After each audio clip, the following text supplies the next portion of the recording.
इकरा बोल दे बेटा, तुम कह दो, कर दो अपील अपने लोग। नमस्कार। आज पहली बार मेरा गांव मंटी हसनपुर में आना हुआ और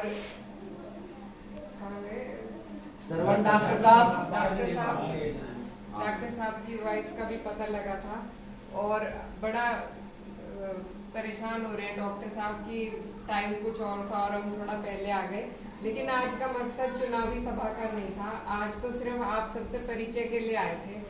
तो चुनाव का टाइम आएगा तो प्रोग्राम के लिए भी आएंगे, लेकिन आज सिर्फ आपके बीच, अपनों के बीच बैठने, कुछ आपकी सुनने, कुछ अपनी कहने आए हैं।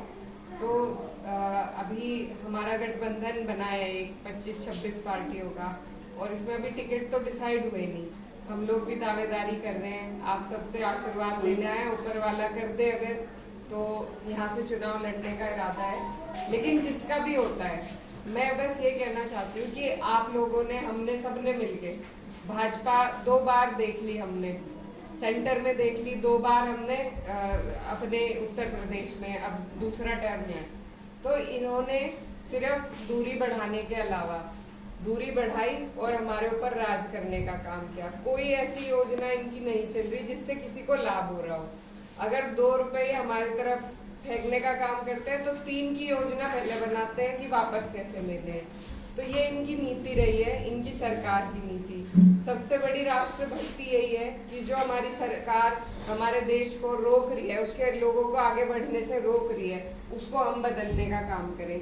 तो हमने 2 योजना इनकी देख ली, 10 साल का कार्यकाल देख लिया। अगर कुछ करना होता तो अब तक हो जाता। अब क्योंकि कुछ भी नहीं हुआ है, कोई बदलाव, सिर्फ महंगाई के बढ़ने के अलावा कोई बदलाव नहीं हुआ।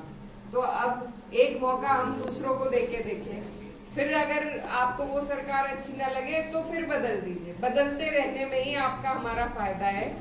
अगर हम एक ही को बना देंगे तो वो अपनी जड़ें इतनी मजबूत कर लेंगे कि फिर उन्हें किसी की समस्या नहीं सुनाई देगी। आज ऐसा ही होने लग रहा है। तो इसी के लिए आपके बीच में आए थे। हमारे जो राष्ट्रीय अध्यक्ष हैं अखिलेश यादव जी, लगातार वो जातीय जनगणना की आवाज उठा रहे हैं।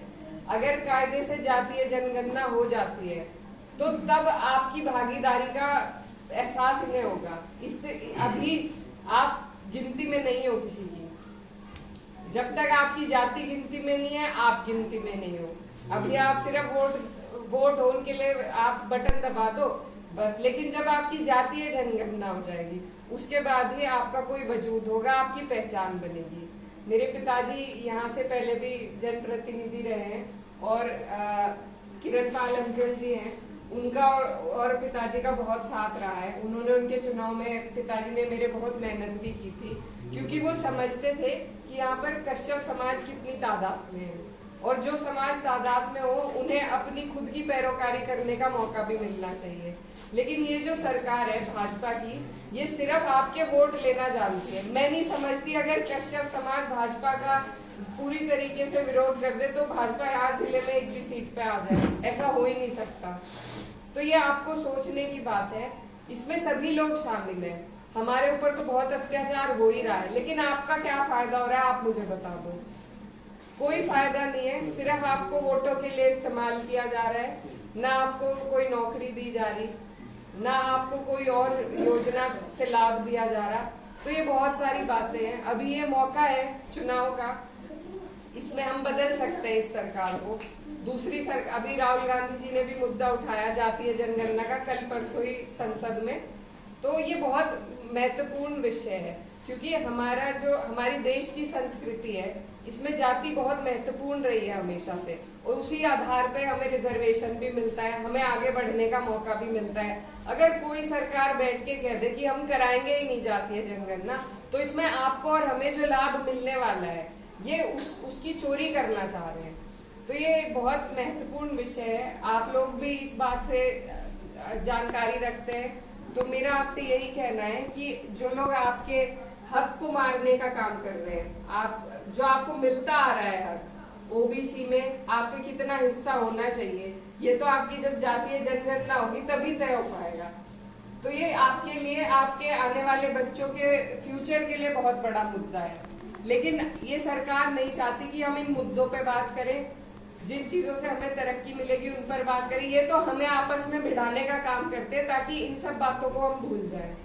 तो ये बहुत बड़ी बात है और इसलिए मैं चाहती हूँ कि आप लोग भी इस बारे में थोड़ा विचार करें और सोचें कि कौन लोग आपके लिए काम करने का काम करेंगे।